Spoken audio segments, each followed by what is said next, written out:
Carlos María de Alvear fue la figura más controvertida de los primeros años de historia argentina, o de historia rioplatense en general, especialmente en el proceso de lucha de independencia. Este buen hombre nació en 1789 y a los 5 años emigró con su familia a España, donde recibió una formación militar en la Academia de Cádiz.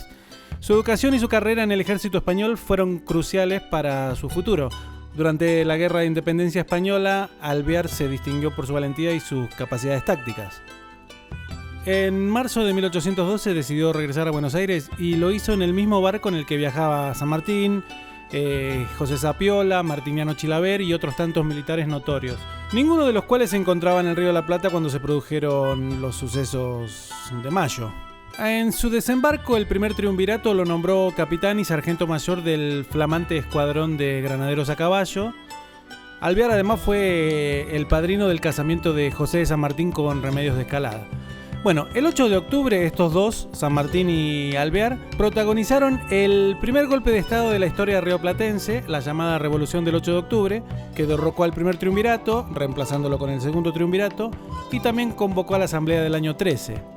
Carlos María de Alvear trabajó junto a San Martín, a Sapiola, a Martín Rodríguez y a otros tantos en organizar la Logia Lautaro, un grupo secreto pro-británico que intentaba corregir la dirección política del gobierno y tomar control del gobierno.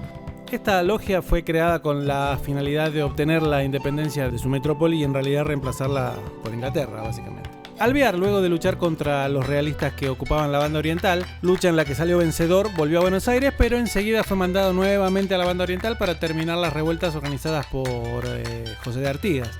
Acá viene lo lindo. En enero de 1815 fue nombrado director supremo de las Provincias Unidas del Río de la Plata, cargo que ocupó solamente 3 meses porque su gobierno fue un desastre total y además tuvo fuertes tintes tiránicos. Todo lo que mencionamos hasta ahora ya le hubiese valido para ser uno de los peores actores de la historia del Cono Sur. Pero además de eso tuvo 2 actos de traición que nunca antes fueron vistos, bueno, nunca antes y nunca después fueron vistos. El primero es la carta que le envió al embajador inglés en Río de Janeiro. Recordemos que la corte de Portugal estaba en Río de Janeiro. En esta carta, Alvear afirmaba que estaba dispuesto a entregar a las Provincias Unidas a la corona británica. Y por si esto fuera poco, se la pasaba rogando de la manera más asquerosa para que el embajador haga llegar este pedido a las altas esferas del gobierno inglés. El segundo acto de traición es sin dudas el peor de todos. Resulta que cuando se vio forzado a dejar el gobierno, porque la situación ya no daba para más y no le quedó otra que salir rajando en un barco inglés que lo llevó hasta Río de Janeiro. Pero, eso sí, llevándose con él un baúl lleno de documentos secretos que detallaban el estado de las fuerzas de defensa del país, el número de efectivos, la cantidad de fusiles, la cantidad de artillería, de piezas de artillería, la cantidad de municiones, así también como la distribución de las fuerzas en el territorio.